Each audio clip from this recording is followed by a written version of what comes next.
back here at Weiss Watch Company for another Q&A session. It's a really great opportunity for anyone that has questions and wants to have them answered in depth, way more in depth than I can respond on Instagram. So make sure you pay attention to our Instagram account and watch to make sure next time we announce a Q&A, you can get your question out there. We got a lot of great questions for this Q&A. I think a lot of people will be interested in the answers, and I'm really happy with all the questions. Thanks for the interest. So the first question I'm going to start with is one that is a pretty simple question. Not even phrased as a question, it's just 5-year goals. And for me, it's really hard to think about just 5 years. I'm really focused on short term and then much further out than 5 years. So oftentimes I kind of forget about just 5-year goals. Now, for the horizon beyond 5 years, my goal has always been to try and create something that is going to outlast me. A brand like the brands I worked for, Audemars Piguet and Vacheron Constantin, that will live for hundreds of years. And the original founders are just a small part of that brand at this point, and others carry on the history. As a relatively young watchmaker, I'm trying my best to keep the history of mechanical watchmaking alive and well here in the US. So the immediate goal is to just try and preserve that history and that knowledge. In 5 years, I would love to see a little more interest in American watchmaking. I think it's starting to grow, but we're just not there to really sustain an industry yet. We've kind of planted the seed, and there's definitely sprouting happening, but I think we've got at least another 5 to 10 years before US made really means anything in the global world of watches. I've got a couple of product specific questions as well. One is if I have any plans on making a GMT. I do really like the GMT complication. It's relatively simple. It's very useful. I actually own a few GMTs in my private collection, and it's something I really enjoy. So I don't have a great answer because I don't have anything really planned or solidified for a GMT, but I have an interest in GMT watches. And for those of you who aren't familiar with the GMT, it is Greenwich Mean Time. And so what you have with a GMT watch, usually it's being referred to as a watch that can track 2 time zones, which could be UTC and then your home time zone, or it could just be 2 time zones you're interested in, like it could be Switzerland and Tennessee. I have a really good question here about servicing a watch. It is a standard issue field watch from 2017. So we are looking at least 5 years old and occasional use, and just kind of trying to figure out when a watch like that should be serviced. So from 2017, the standard issue field watch would be a manually wound watch. So you don't have an automatic mechanism, which means it should be a little more reliable for longer service intervals. The automatic mechanisms in a watch will require more frequent cleaning and service usually. That you'll often see power reserve issues coming up in 3 to 5 years. And then on almost all watches, you might start to see some timing issues after a few years. Might not be enough for you to say, I need to get this into the watchmaker, but you will definitely notice it. Now, as far as water resistance goes, water resistance, if you are regularly getting your watch wet, then I recommend servicing at least every 3 years. Because the gaskets for the crystals will actually start to degrade, and they'll get little cracks and fractures in them because they dry out. The O-rings last a lot longer, but the O-rings seal the crown and usually the case back, not the crystals. So really, ideally, you should be servicing your watches every 5 years. However, if you use them every day, rarely take them off, you might be doing services every 2 or 3 years. And then with occasional use, like this client, the watch might not need servicing for 10 years. It really depends, but occasional use, 10 years if there are no issues that really stand out.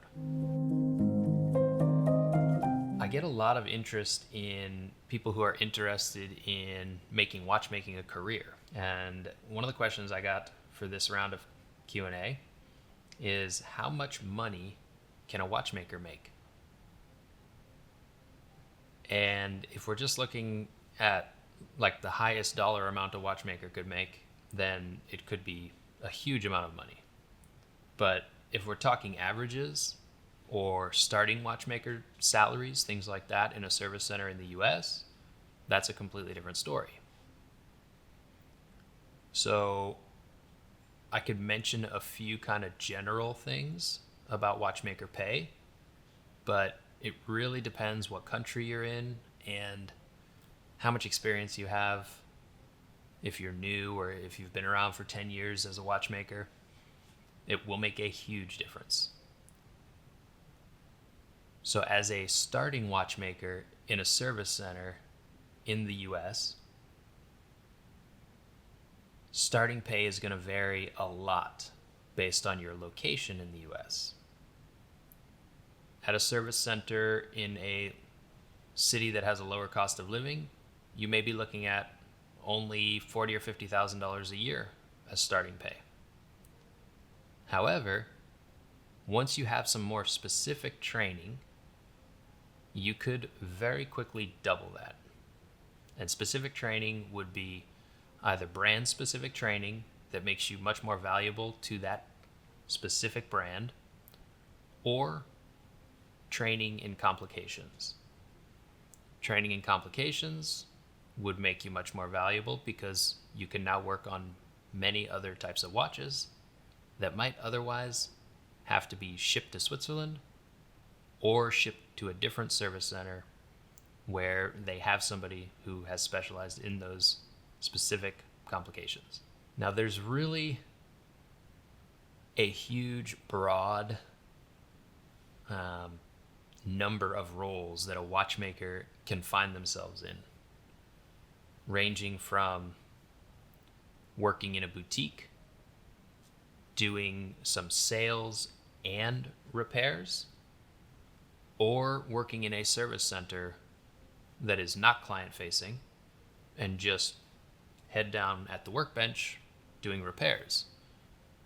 There are also opportunities to work in independent watchmaking workshops where you're not necessarily working for a brand, and that's going to be a totally different ballgame compared to working for a brand directly. Then you have other countries where it's more likely you might end up in a role where products are being made rather than repaired. And that changes things as well. I'll have a pretty easy question here, which is about doing a tour of our workshop focused around our Caliber 1003 movement. So that Caliber 1003 movement is the movement that we produce here in the US, and that is the one movement where I make most of the parts. So that's why I have all of this machinery and equipment in my workshop. It's for the production of that caliber 1003 movement. And the answer to that is yes. We won't be able to do it right now during the Q&A, but we will be able to do that sometime in the future. Might have to be broken down into multiple episodes, but we certainly want to be able to show that. The next question is about releasing more of our caliber 1003 watches. So because I make every single one of those movements and most of the parts that go into them, with over 100 parts in each watch, it's a very time-consuming process to make that particular watch. And currently, I'm not able to make enough of them, and I'm not able to have them on our website because they're just always sold out. So what we do now is I'll make a few of them and we will sell them by email. So you have to be on our email list and express your interest in purchasing one of the caliber 1003 watches. And then what we'll do is when I have a few of them that are close to completion, we send out an email to that list. So they're always sold before ever making it to the website. Hopefully in the future, we'll be able to change that and make more movements and watches that have the caliber 1003. But for now, you've got to get on our email list specifically for that caliber 1003 watch. One of the biggest parts about watchmaking is knowledge. My main goal is really trying to increase the knowledge that is out there about watchmaking, because without that, it might not last. As watchmakers retire and pass away, knowledge disappears, and mechanical watches are obsolete. However, there are a few people around the world and companies around the world that work very hard to keep that knowledge alive. That leads me to this question, which is about my favorite watchmaking book. My favorite watchmaking book is a book that was put together by Audemars Piguet, and it's called High-End Horological Finishing and Decoration. And this book is a hard book to find. However, it is well worth it. If you can track this book down, do. If you see it, buy it. It is full of information about the finishing of watches in traditional methods, but also in modern ways. So for example, it will go over the finishing of a screw head, the different decorations that are applied to it, and what has changed with modern manufacturing. It explains how that decoration is achieved traditionally, so that would be only used for the highest end watches today, watches that are well over 6 figures. Then it also presents the more modern way of doing it in a mass finishing routine, which allows for the production of lower cost watches. So to me, it's really interesting because I believe there is importance to both methods. I want watches to be available that are mechanical watches with tradition and historical watchmaking included, but I want them to be available at a price that people can actually afford them. I think that higher volume is what will keep watchmaking alive moving into the future. But seeing the highest level of finishing all by hand and all of that historical information that can be lost every time a watchmaker who grew up hand finishing screws because there was no mass finishing being done, right? When that person moves out of the watchmaking world, that information could quickly be lost. So to have that in a book like this is really important. So I'm happy that AutomarPK produced that book so that it still is known how these things are decorated and finished. And it also shows you the modern equivalent. The book is very specialized. It's not something that many people even know exists. So it was produced in a small run, and then it wasn't produced for many years. Every once in a while, the publisher will go ahead and make another batch, but it's an expensive book. They don't make a lot of copies of it, and so it's just a hard to find book. But for anyone who's interested in watchmaking specifically, not necessarily watch collecting or like just as a watch consumption kind of guide or anything like that, it probably won't be very interesting. But for anyone who is interested in the art of watchmaking, how parts are actually made and finished, it's an extremely valuable book. I think I paid 200 or 300 Swiss francs for it. So it's not a cheap book, but I've learned a lot from it, and I've had it a long time. I bought it when I was in watchmaking school, and it's something that I always go back to see how it's done today and how it was done in the past, and just to keep myself kind of motivated about having the highest quality level regardless of the price of a timepiece, which is perfect for a segue into the next question. The next question is, do you still have the same motivation for your job as you did when you started? And it really is a great question.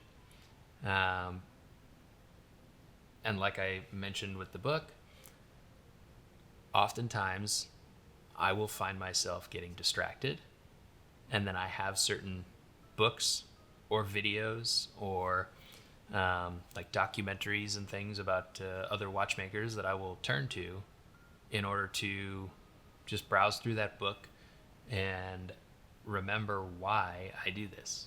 I still love watches just as much as when I decided to become a watchmaker, and I still love watchmaking just as much as when I decided to become a watchmaker. In fact, I think I may love watchmaking more because of how much I've learned and what it's kind of given me over the past 15 years. So yes, I am still very passionate about watchmaking, and hopefully that doesn't ever change. So the next question here is, how would you recommend getting started in watchmaking? Kind of depends on your end goal. If you want to be a watchmaker as a profession, then I think clearly the choice is to go to school. If you just want to use it as a hobby and be able to maybe take apart watches and put them back together, or try your hand at some restoration of some watches, if you're doing it for yourself, then it's not so necessary to go through a school. It's kind of like me with cars. I never had any formal training as a mechanic, and I would not work on somebody else's car because I wouldn't want to be responsible if I did something wrong, right? Or if I broke something as I was trying to fix something. But I'm happy to work on my own cars and try and learn from doing that and try to restore my own cars and all of that. That brings me a lot of joy. So same thing with watchmaking. I think if you're doing it for yourself, just go ahead and get yourself a few books, basic books, Practical Watch Repairing, George Daniel's Watchmaking. You don't necessarily need anything like horological finishing or anything like that, but with books, some basic books and some basic inexpensive tools You get started by taking things apart. Taking things apart is one of the best ways to learn how things work. If it's working and you take it apart and you put it back together and it no longer works, then you've done something wrong. But if it does work after you put it back together, you've done quite well as a beginner. And maybe something is not working and you take it apart and you can discover why it's not working. Or you could even figure out how to fix it possibly. But just being able to discover why something is not functioning is priority number one. If you want to be a watchmaker as a professional, then I highly recommend going to school for it.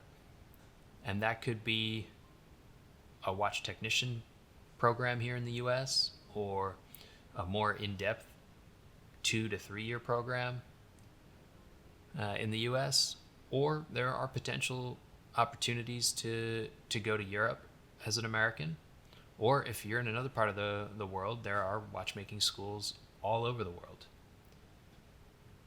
But that is going to be really the only way to get your foot in the door at a watchmaking workshop as a professional, is by having some sort of watchmaking certificate from either a 1-year technical training or 2 or 3 year school program.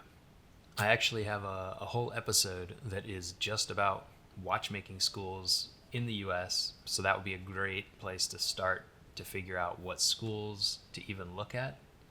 There's not very many, and the information is kind of hard to gather. So I'd check that video about watchmaking schools, and then I would start contacting the schools that are mentioned.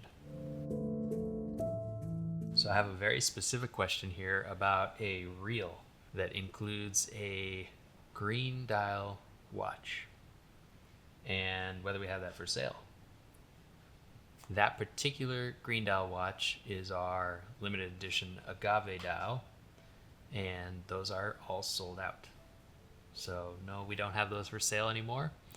You really got to kind of go for those things as soon as when they're available, because once they're gone, they're gone. Completely limited, closed series, so won't be produced again.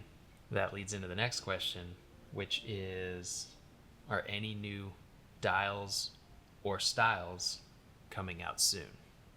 And that answer is yes. I do have a few limited edition dials and styles coming out soon. So yeah, I would sign up for our email list, and then definitely pay attention to Instagram. Email list and Instagram is where those things will be seen first. On to a very specific question, which I won't be able to give a very specific answer to. It is, how many O-rings are in a watch?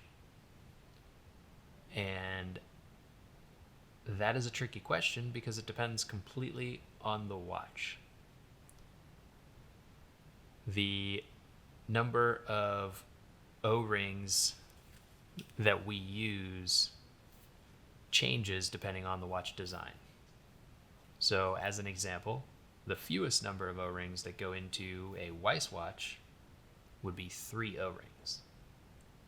The highest number of O-rings that go into a Weiss watch would be 6. And that's just with Weiss watches. There are other brands that use many more O-rings or fewer O-rings. It just depends on the design.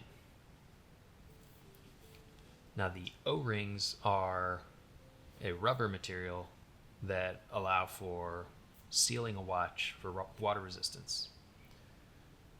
Typically, crystals are not sealed with an O-ring, but crowns, case backs, parts like that, those are sealed with an O-ring, where you have metal to metal.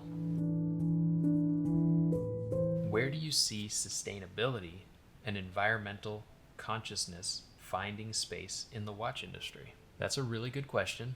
There are a lot of companies lately that are using recycled materials for manufacturing, or even upcycling materials like old fishing nets and melting those plastics down into dials.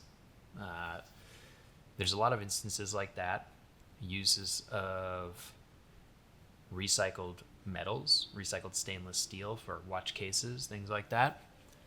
However, I am much more interested in having things that last longer. I think that the best green initiative is to buy fewer things, but buy better things that don't wear out. That's part of the reason I like old cars. I have a car that is from 1959, and it still runs, and it runs well. And I drive it regularly as my means of transportation to and from work. On the other hand, there are cars that are relatively disposable. Cars that are battery powered, cars that use electric motors, cars that will end up in landfills within the next 5 to 10 years. So keeping things out of the garbage, that's really my biggest interest in trying to operate our business as a green business, and also not be a problem for the environment, owning a brand where we are selling things and manufacturing things.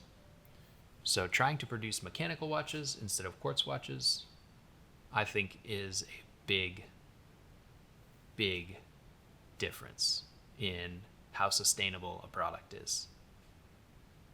A nice mechanical watch will not end up in a landfill. On the other hand, an item like an Apple Watch, it will very likely end up in a landfill.